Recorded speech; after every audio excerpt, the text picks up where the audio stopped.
This is an interesting video to make.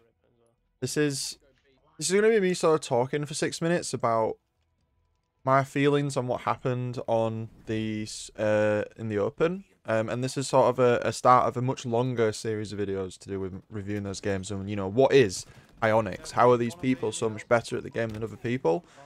In the background is just one of the matches we played, Slayer on Streets, during the Open.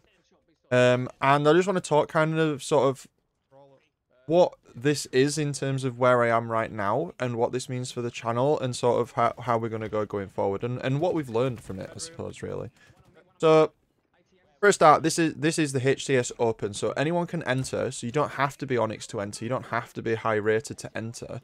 And in fact, I decided to switch to controller for this because I was having a lot of issues queuing with my 1650 friends and playing on keyboard. In hindsight, that was probably a bad idea because I should have had confidence on the input that I'd chosen to at least try to compete at level and put the work in. But instead, I was sort of becoming a bit of a head case, and I switched to controller, and my MMR dropped to Diamond 2 and all this and all that. And anyway, so in future, I'll be on keyboard. I am going to be putting some work in on controller in Season 3, videos to come, more stuff to be said later on.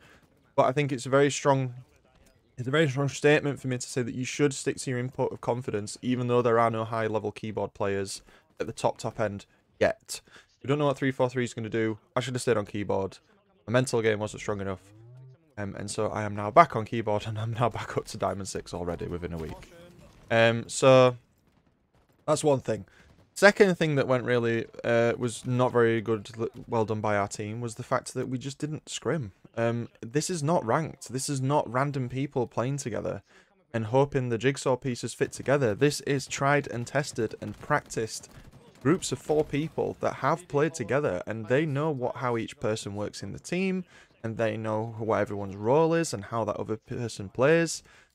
With the team that I was in, we'd play with each other a little, but we just didn't have time to scrim, and I think that was our biggest weakness. And I think if we had done some scrims, we probably would have walked away with the first series in the winners bracket, because the game we got was actually, it wasn't that hard.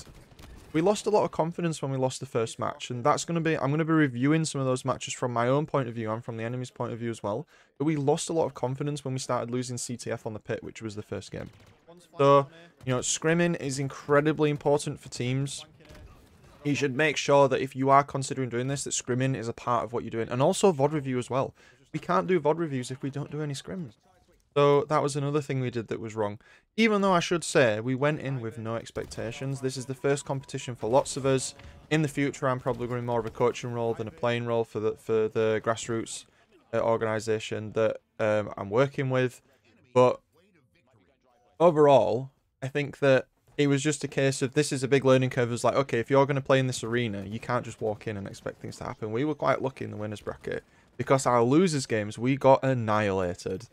The team we were against in our losers bracket game was way better than the team we were against in the original upper bracket, as they call it now. But that's not to say, you know, we weren't going in thinking we were going to win the thing. We just wanted to take our map. If we took a series, that would have been fantastic. But we went in with low expectations. We went in just wanting to see what we could do. So this is definitely not the end for competing in HCS in the Opens, especially the EU side for us. You will see more of it from me. You will see more coverage on what it's like to play at that level, and hopefully how that can help inform you in ranked when you're queuing with friends and things like that, and how more advanced rotations can go in. But we didn't scrim and we didn't VOD review, so, you know, fail to prepare, prepare to fail, as they say. And I suppose it's coming from someone who likes to say that they coach. It's a bit silly for me to have to admit that we didn't do that.